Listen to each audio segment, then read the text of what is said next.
A local business that makes tens of millions of dollars a year that most people overlook, that is just so willing to spend thousands of dollars a month on X, Y, or Z. What is it?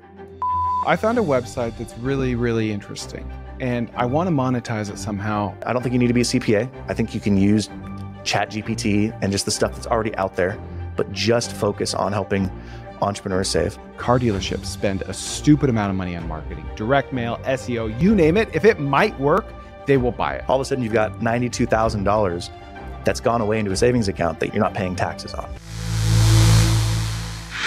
I found a website that's really, really interesting, and I want to monetize it somehow, but I'm coming up short. Okay? Is it called Wikipedia? No, it's called Distill.io. And what Distill does, I'm going to pull it up. It notifies you if something on a website changes. Okay, so as a family, we are going to the Alabama-Auburn game at the end of the month, the Iron Bowl.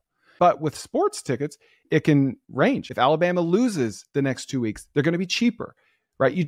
You can't really know. You don't know when the best time is to buy them. And so you can use Distill.io to be notified when a ticket price drops. But I think there's a world where you could build a SaaS on top of this, where you could just build like a ticket notification system that's built on top of Distill.io. And it's stupid simple, easy to use. It's $10 a year or something cheap. Have you heard of Scott's Cheap Flights? Mm-hmm. It's kind of like that. It's like $70 a year. And it's kind of an insurance policy. You're like, I don't know how many times I'm going to travel this year, but if I get an email and it says the flights to Hawaii are $300 right now, we're going to go to Hawaii. And I'm going to pay $70 a year just for the opportunity to save, $1,000 on tickets. How could you use this to make money? Who's using Distill.io right now? The messaging on their website is like towards the ticketing websites. Take ticketing out of it. Why would I care if a website updated? Here's the problem. If I cared enough for a website, like an update on a website changing, I'm probably going to be on their emails list. So it has to be something where you're interested enough to want to know about it, but not so interested, or there's not a mechanism to update people via a newsletter. I'll give you some ideas. So let's say it's a Shopify site that sells a product that people obsess over. Texas Snacks. We have some pretty advanced apps that will notify people when something is back in stock, if they choose to be notified. But I would bet that most Shopify stores don't have this. You go, look, they're out of stock. At some point or another, they go back in stock. And that just happens when some random employee, maybe a VA, just changes a number in the settings and hits save. Then it goes back in stock. Most Shopify stores do not have a feature that will automatically notify people. Now, it might go in their next newsletter like days later, but it might be sold out again by then. So it could work for niche products like this or websites. Like, let's say you're a major fan of some merch store or a food store that doesn't have a feature like this. It could work for that. It has to be a business that is capitalizing on being early. So like one of the things that come to mind for me are a trading company. Let somebody who wants to invest in certain businesses. Publicly traded companies have to disclose every quarter and every year their financials, and those are 10Ks and 10Qs. And so when the 10K is published to their website, because it'll be published to their website, how do you know that it's being published? I mean, this could be one of those things where you automatically get a notification. You go and read through the 10K or the 10Q, and if you're first to go through and actually pull out anything that's important, you can have a trading advantage. So that's one way, although I'd have to believe that there are already things that you can do like that. You know what would be interesting? Sorry, this is like, if you're a searcher and you're trying to buy a business, you could set up a bunch of, like, let's say you find like different target businesses, just different parameters. Anytime that there's a change on their website relative to address, pricing, leadership teams, I mean, that could be a signal to you that something's going on with the company. I'm with you, man. There has to be something there. I'm going to read you some ideas that they provide on their website. So legislative tracking, track budget, find grants, bill tracking, get legislative calendar alerts. Obviously, those websites are super outdated.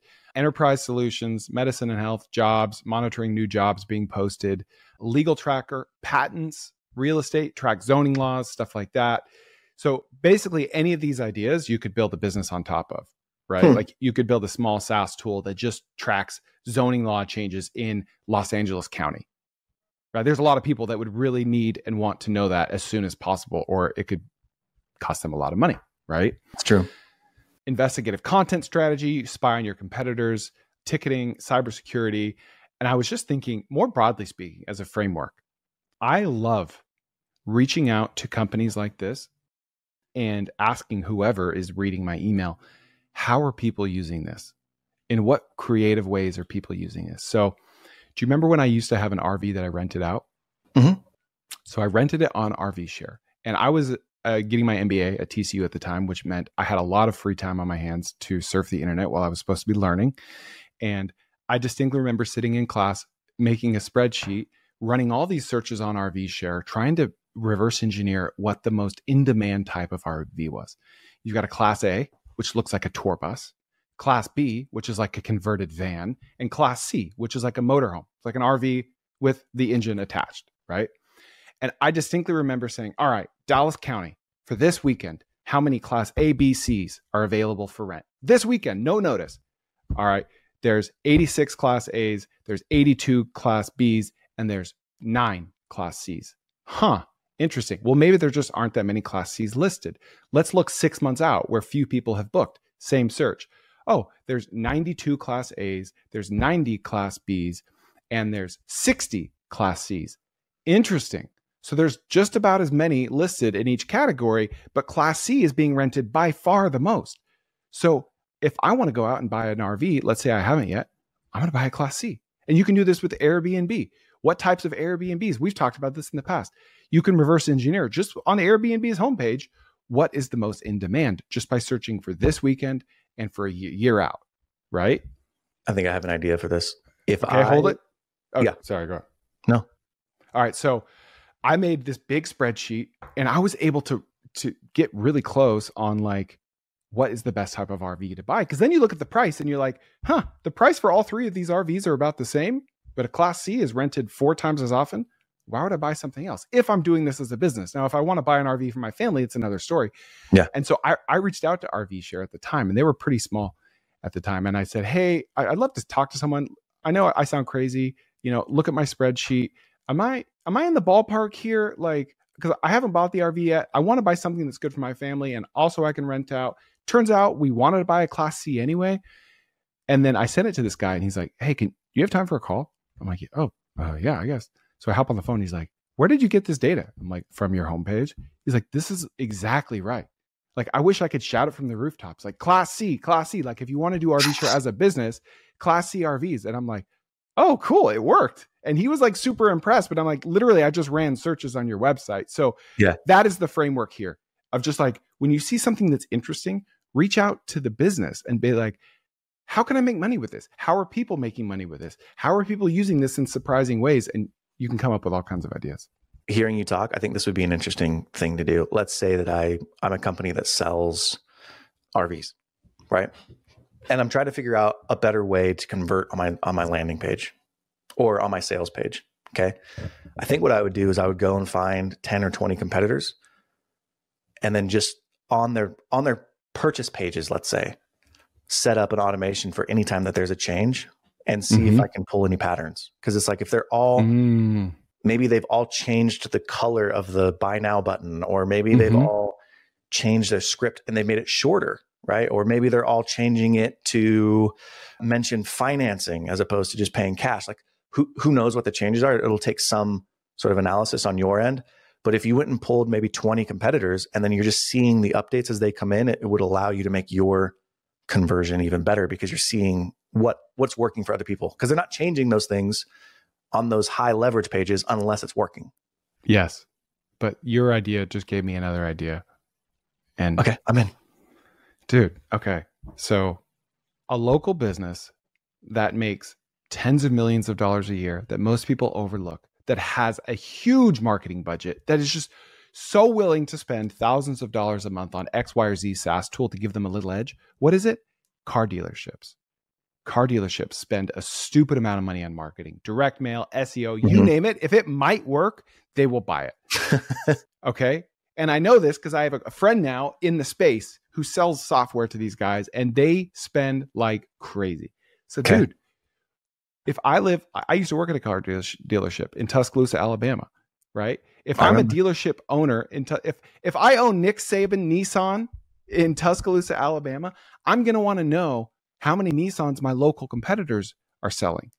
You could go into them, and this Distill.io costs like $10 a month, right? You could go into them and say, hey, I'm going to send you a daily report of all the cars that all of your competitors within a 30-mile radius sold the day before. Would that be helpful to know? Oh my gosh, yeah. Now we can, like, if all the Altimas are gone, then we can mark up our Altima. If there's a zillion Altimas on the market, then we need to cut our Altima prices. Mm-hmm. Like, dude, how much would they pay for something like that? Give it for free for 30 days. I'm going to install it all for free. They don't know it takes you like 10 minutes. I'm going to start sending you the reports, and then we'll talk price in 30 days. But promise me you'll read the reports because it's going to be very valuable. That's a great one. Yeah. And that or real estate, right? Like, how many homes did you sell? Real estate would be a really good one.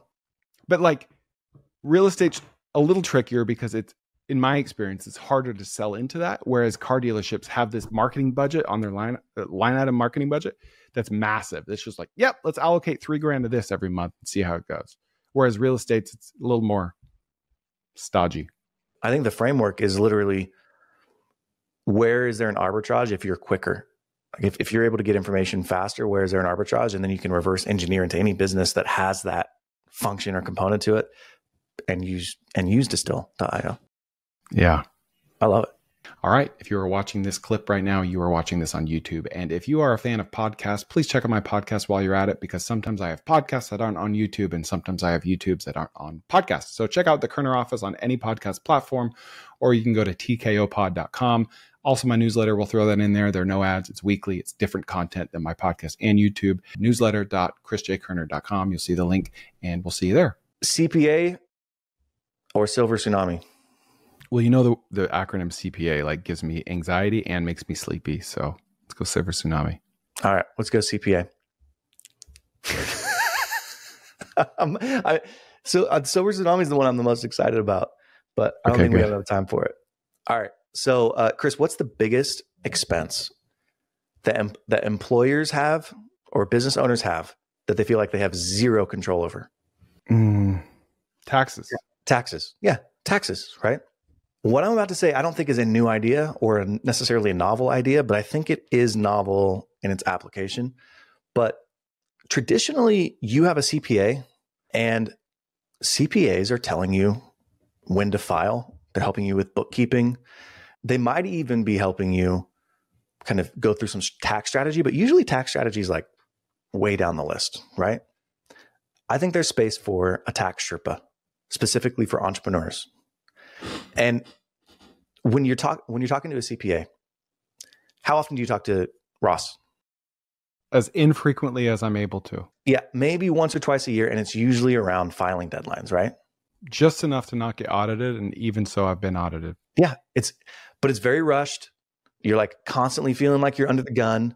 Where I think there's space is, again, not in bookkeeping and accounting, not in tax filing, and not in fractional CFO work. It's in helping entrepreneurs maximize their tax strategies. So here are some examples. What should I pay myself as an entrepreneur? There's rules around that.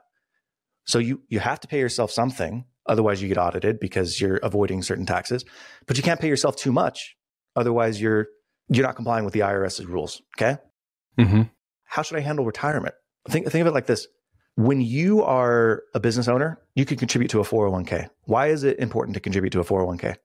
I have literally a 401k. Is that an ultra marathon?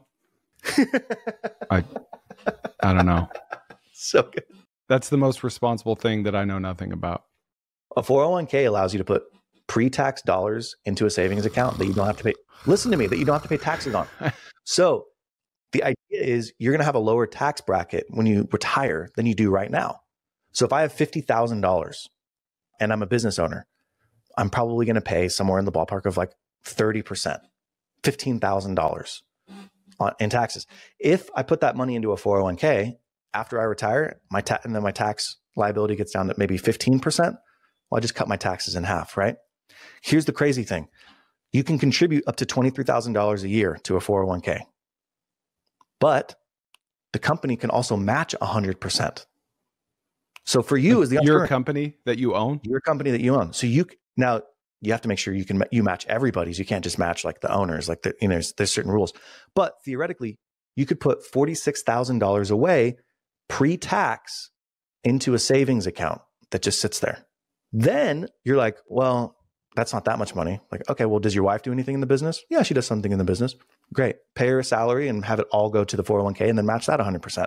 All of a sudden, you've got $92,000 that's gone away into a savings account that you just saved taxes on. You're not paying taxes on, right? And there are IRAs that you can contribute to. What? I need to make a call. But then you can also pay your kids through the business. They can contribute to a 401k. You could also contribute to an IRA, which is different than a 401k. 401k has to be tied to a business. An IRA can be independent and you can contribute to that. But the IRA limit of contributions is $7,500 a year. Okay. Is that the Rifle Association? It is. Okay. This is the IRA. So this is the International Irish Rifle Revolutionary Association. Okay, cool. Okay. So that's savings. Then there's, how do I pay my spouse and kids? You can pay your kids and spouse through the business for doing actual work. Like, and it's not child labor laws, right? Mm-hmm. Or just knowing what are potential big write-offs. Okay, maybe I could write off a vehicle, but what else? You can write off a certain percentage of your mortgage, but there are very specific rules: phone, internet, meals, vacations. Then there's like real estate. How do I depreciate? All that stuff. So like in my mind, that's very different than, hey, how do I file my taxes? And it's the tax Sherpa on your team. They would be separate from the person filing your taxes. Now, if you did this, you'd like stay in your lane. Do not start doing bookkeeping. Do not start doing tax. There's plenty of money to be made in this lane. Yeah. Stay in this lane, and you are essentially the advocate for the business owner, so that when the end of the year comes and the business owner is having those conversations with his accountant, which we've all had, right? Where you're talking to your CPA and you're like, well, could I write this off? And they're like, maybe, they're like hemming and hawing, or you're like, oh, a friend of mine told me about this deduction. And they're like, yeah, that could work for you. And in the back of your mind, you're like, well, why didn't you know that deduction? Yeah. You know what I mean? Like, they're just not thinking about it. They have so many returns. So like this person's in your corner, they're looking for tax deductions, but you still got the check of your regular CPA who's like, that's good or bad, right? And then they can argue about it. And like, you don't have to argue about whether or not it's a reasonable tax deduction. So what I would do in terms of fulfillment, I don't think you need to be a CPA. I think you can use ChatGPT and just the stuff that's already out there, but just focus on helping entrepreneurs save. From a pricing standpoint, I'd be like, either pay me $10,000 or 25% of whatever I save you. Yeah, I like the latter. Very easily measurable. You get last year's tax returns. You just go through it. And then for distribution, I would just piggyback. I would go to the tax and bookkeeping firms and just say like, hey, let me talk to your clients. Or I would also start, be the Twitter, Instagram, YouTube tax guy, where you're just putting out tax information. Like some of these accounts already exist, but I think just leaning into it and just being that niche where you're providing value to entrepreneurs who aren't yet rich enough to have like their on staff CPA. Cause like you get very rich. Yeah. There's lots of options but you got to have a lot of money for that. There's a lot more in the messy middle than there is at the top. Yeah. And then with things like ChatGPT, you can actually get to the answers of these things fairly quickly, or at least point you in the right direction. So yeah, you're not a JP Morgan Chase private banker who's like giving tax advice, but you're still saving people tens, in some cases, hundreds of thousands of dollars a year on taxes. Yeah. I love this idea, honestly. And I love the piggyback idea, but I think you have to change the incentive structure to get the CPA in your corner and say, my pricing structure is 30% of any money saved, and I'm going to give you 30% of that. So you're effectively going to get 10% of everything that I save this guy for just referring him. You don't have to do any work. I'll do all the work. And then he can be your advocate. Like, dude, I met this tax Sherpa. He's legit. Like, I'm like in the weeds in your returns. Like, I know a lot of this stuff. Like, I know a lot of this stuff, right? Like, but like this guy, it's all he does, and he doesn't charge you anything up front. He only charges if he saves you money. And then I like the idea of that, but CPAs are going to be like, well, as a fiduciary, I have to disclose that I'm going to be getting a kickback, and I don't feel comfortable. So like, you'd have to figure out some other way for them to be incentivized to do it. Otherwise, I think it would get messier if you start paying them. Not because I don't think you should pay them. It would be way more valuable. You probably get way more customers. But I could just see a lot of CPAs kind of, oh, this feels dirty. I need to tell my client. But if they, like, let's say you get ahead of that and say, we do advise you tell your client. Oh, you can That's do it. that. You can definitely do that. And then do you think clients would mind? And this isn't a leading question. I don't know.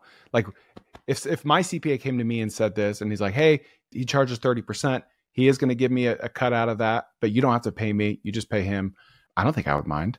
If I was the CPA, I would probably just say, hey, this is a service we provide, and like not even tell them about the pricing structure. The biggest problem is going to be the CPA signing their name on recommendations. And if you make the CPA feel like, hey, look, we're just an advisory service. You don't have time to go and find all these deductions. Let us do this. Like we'll do all of the work. Mm-hmm. The payment runs through you, and then you'll cut us our portion of it. But you have final say over what deductions actually get approved. I think that actually probably be the best way to do it, because they're going to feel comfortable with it. The customer's going to feel like it's run through that agency, and there's not going to be any real issues. Okay. I like it. It's a good one. Gracias. All right, Nick, it's time for Marry, Date, or Kill. We've got the Reddit growth hack, business in a box idea, Distill.io, and the CPA idea. Okay. Who's going first? You.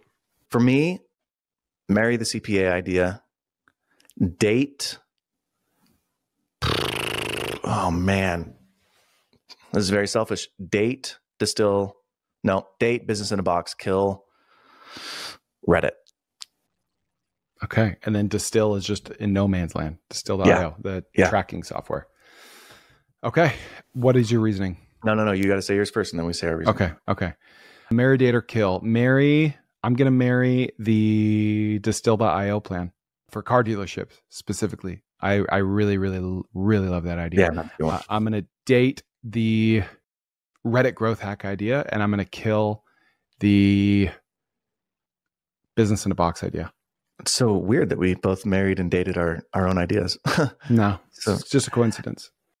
Distill.io, I just felt like I not yet cannot wrap my mind around like, where would I use this exactly, and how would I use this, right?